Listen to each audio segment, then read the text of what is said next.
de sigilen bɛ jamana kɔ kan I b'a fɛ ka I sen no tunga lafiya ka projet kura o la o projet dɔ de u bɛna cité ni ka o de jɔ tungarangew ye banakɔrɔnikaw olu fɛ no cité min ni a bɛna jɔ hectare 1 o de sanfɛ hectare min yɛrɛ ni ale lamunumunnen do so 20 o de bɛna jɔ cité in kɔnɔna la a so 20 bɛɛ n'i ka yɔrɔ de do a kɔnɔna la denmisɛnw ka kulonkɛ yɔrɔ b'a kɔnɔna la fiɲɛ sama yɔrɔ b'a kɔnɔ ka taa se farikolo ɲɛnajɛw olu ma o bɛɛ bɛ cité in o kɔnɔna la cité in yɛrɛ parcelle 1 o ye titre foncier de min n'ale musaka ye sefa wari miliyɔn 4 ani 100 ye I bɛ se ka a sara yɔrɔnin kelen walima I bɛ se ka sara san 1 kɔnɔna la walima ka taa se kalo 18 o ma n'i tilali I ka terrain o sarali la sa I bɛ se ka I ka so jɔ ka kɛ villa hakɛlama ye walima I bɛ se ka jɔ ka kɛ étage ye tunga lafiya ma olu ka bolo kan n'i ka wari yɛrɛ bɛ I bolo I bɛ se ka I ka so jɔ I kelen ye walima ni wari t'i bolo fana o yɔrɔnin na I bɛ se ka I sen no tunga lafiya ma olu ka tɔn o la n'an b'a fɔ ma nazarakan na n'an b'a fɔ ma ko tɔntin tunga lafiya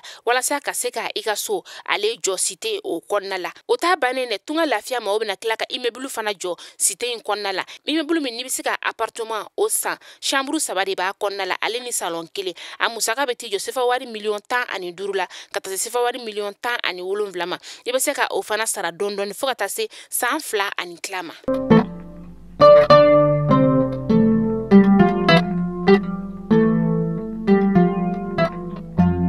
biye me kalo kile 25 ye san 2022 an bɛ aw bɛɛ lajɛlen fo yan fo aw sigiyɔrɔ la an'aw ka wagati o cogoya la kunnafoni min n'an b'a lasa aw ma tɛnɛ fo ka taga se juma ma Mali kunnafoni.net ale jabaranin kan a waati seli ni a y'aw bisimila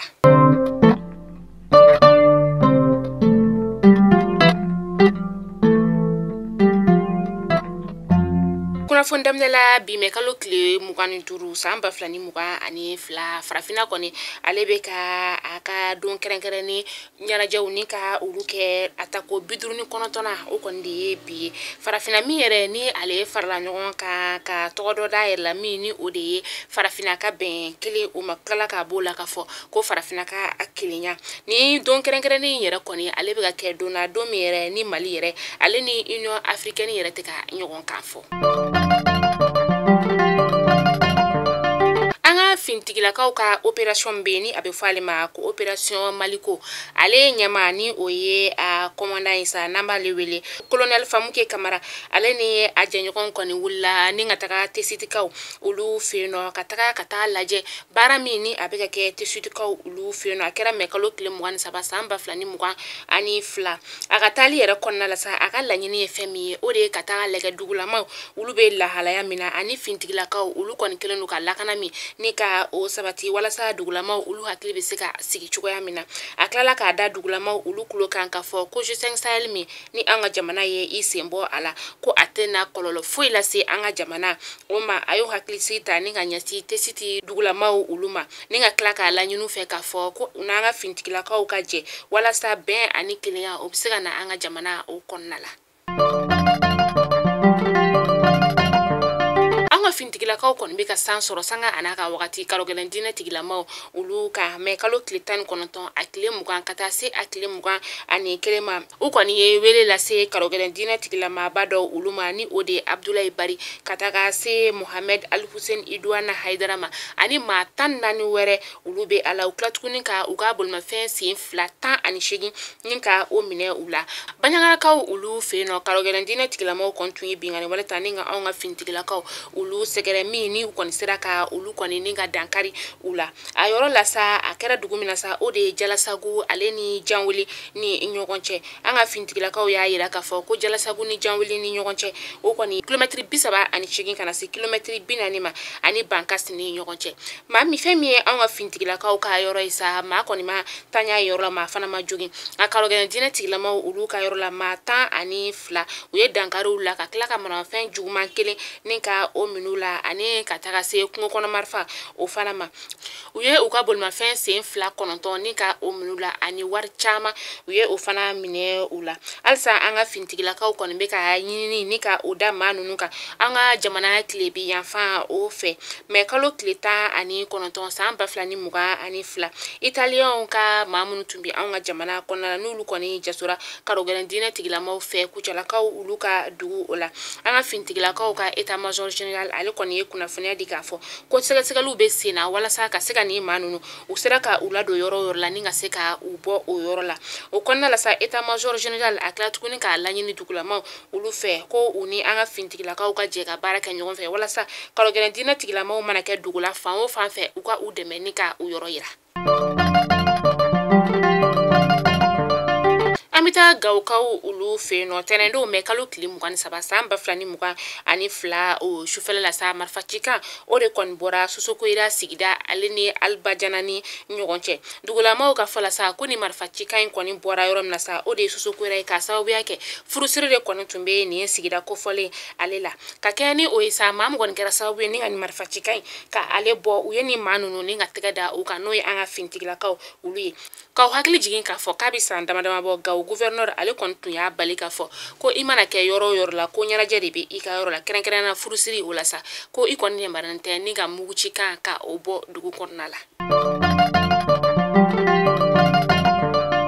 Amita kulukoro sirabakan kasara dɔ o kɔni kɛra kulukoro ni an ka faba ni ɲɔgɔn cɛ a sira o la a kɛra mɛ kalo tile 23 tɛmɛnen na a yirala k'a fɔ ko maa kelen kɔni o tayana maa 28 olu kɔni fana joginna ni sirabakan kasara in yɛrɛ kɔni kɛra manabugu dugu o sira o la maa seremaw ka bolo la sa olu kɔni y'a fɔ ko sotarama dɔ kɔni ale de kɔni nana ka na bolimafɛn min n'an b'a fali ma ko camion kana jɔlen sɔrɔ ni kana don a la maa minnu kɔni bɛ yen nɔ sa ni olu joginna olu ta ni ka taga n'u ye kulukoro lapitaniso la.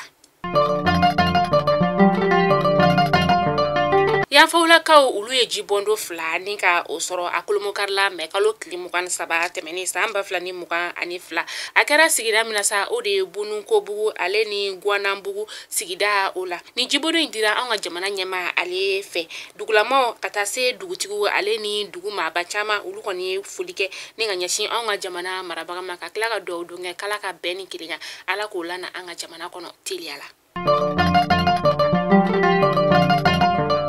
Nyamakɔrɔ kuranikaw fana ye jibondo ni ka o sɔrɔ mɛ kalo tile 24 san 2022 a kɛra nisɔndiyaba ye u bolo jibondo min yɛrɛ sa ni an ka minisiri ɲɛma ale ka cakɛyɔrɔ a baaraw kolomokarila ale fɛ a ka ladiliba kɛrɛnkɛrɛnni ni o ye Robert Jara ye ale kɔni ni baara ninnu ni ka ale kolomokari a kɔnɔna la sa kalabankorokaw ka sous-préfet ale tun bɛ kɛnɛ kɔnɔna la ka taa se sigida in maaba caman a kɛra ulu ɲɛna sigida maaw a sifin fo ka taa se a musolakaw ma olu kɔni ye u ka nisɔndiya o yira.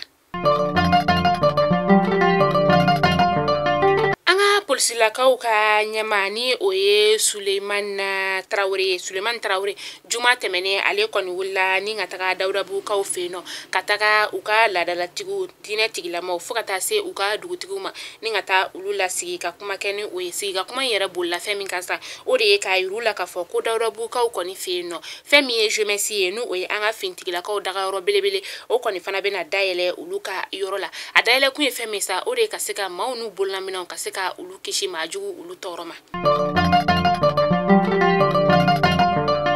Jumadon mɛ kalo tile 20 san 2022 sɔgɔmana nɛgɛ kaɲa 5 o wagati Abdurahmane Mayiga ale kɔni bɛ buru ni ka o de di butigitigiw olu ma Abdurahmane Mayiga min ni ale sigida yɔrɔ bɛnnen bɛ Fajigila o ma k'a to a ka burudi la hippodrome-kaw olu fɛ yen nɔ sa hippodrome ale bɛ an ka sigida o fɔlɔ la ni cɛ in yɛrɛ kɔni ni ale ye burudila ye maajugu kɔni ye dankari a ka buna hadamadenya o la min ni u kɔni ye muru ka o turuturu a fan bɛɛ la wagati min na sa u kɔni ye lajɔ k'a ka bolimafɛn ni ka o di a kɔni sera ka tun k'a yɛrɛ tila ni maajugu ninnu na nka a kɔni ma se ka kisi u ka fagali o ma maa minnu kɛra nin cɛ in ale kɔni sata ye sa maa 3 o de kun a maa 3 la sa bogotigini kelen yɛrɛ kun bɛ a la u kɔni sera ka tɛgɛ da maa dɔw olu kan nka salisa sɛgɛsɛgɛliw bɛ sen na walasa ka se ka a tɔw ni ka olu minɛ.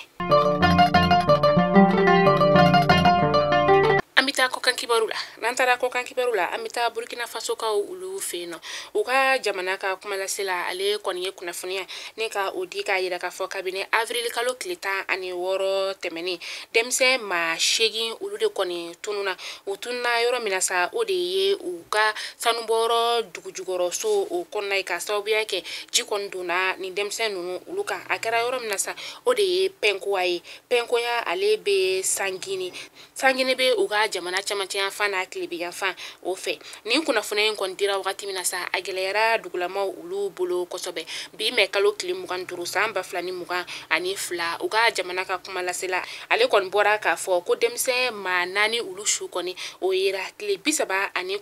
ɲininiw olu kɔfɛ. An bɛ taa Mozambique fɛn min ye kunfilantu ye o kɔni donnen bɛ Mozambiens ka dugu dɔ o ka n'an ko ale ma ko Zambezi maa 47 de bɛ yen nɔ minnu ni kɔnɔboli juguman kɔni bɛ u la u ye ni maa ninnu kɔni ni ka u lada lapitaniso o la u ka lapitaniso ɲɛma ale ye ni kunnafoniya ye ni ka o di.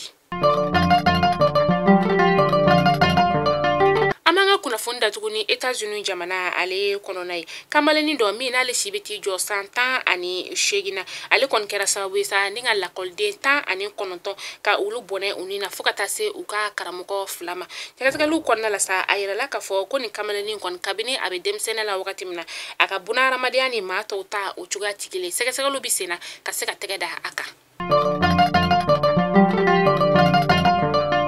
Mali kunnafoni jabarani lajɛbaw kunnafoni damadɔ tun bɛ an bolokɔrɔ bi ni k'a da o kelenkelen bɛɛ lajɛlen kulo kan o de tun ye ni ala m'an ka jɔnya jɔn an bɛ ɲɔgɔn sɔrɔ nɔ sini inshallah kunnafoni kura olu kɛnɛ kan tunga lafiya ale de anw ka kunnafoni ale ye jukɔrɔma dondoba ye tunga lafiya min ni anana tungarange kelenkelen bɛɛ lajɛlen lafiyali kama ka i to i ka tunga la i mana kɛ diɲɛ fan o fan fɛ ka weleli kɛ dɔrɔn tunga lafiya maaw ye k'a fɔ i mago bɛ nin so de la u b'a jɔ k'a d'i ma k'i to fo i sigiyɔrɔ la i ka so k'a ban ka tile ta ni k'a d'i ma tunga lafiya ale de bɛ se ka o kɛ ni musaka fana tɛ i bolo walasa ka se ka so jɔ i bɛ se no tunga lafiya ma olu ka tɔnti n'an ko ma ko tɔn o tɔn fana min filɛ nin namara tɛ a la k'a sababuya kɛ wagati min na aw bɛna tɔn ni ka o daminɛ sa aw bɛ taa seere boloma o ka yɔrɔ de la walasa ka se ka taa bolonɔ bila sɛbɛn ni ka o kɛ tunga lafiya an kana tungarange olu lafiyali kama aw k'an bɛn diɲɛ waati wɛrɛ.